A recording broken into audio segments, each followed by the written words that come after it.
Glyphs are a new feature in Silhouette Studio 4.1 for those who have upgraded to Designer Edition or higher.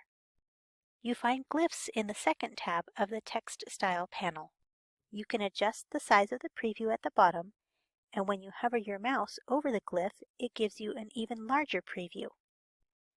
Glyphs are great when you're looking for fonts that may have special characters. Check out all the designs you get with this dingbat font called LW Birthday Dingbats. To use a glyph, simply place a cursor on your page with your text tool, find a glyph you want to use, and click on it. The glyph is placed on your page. You can add to the line of text or create a new text box for another glyph. Resize, recolor, and reposition as desired.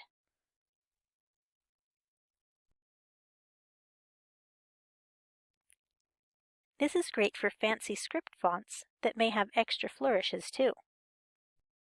Finally, you also have recently used glyphs you can choose from, so you don't have to search for them again. Enjoy this new glyph feature in the Designer Edition of Silhouette Studio 4.1.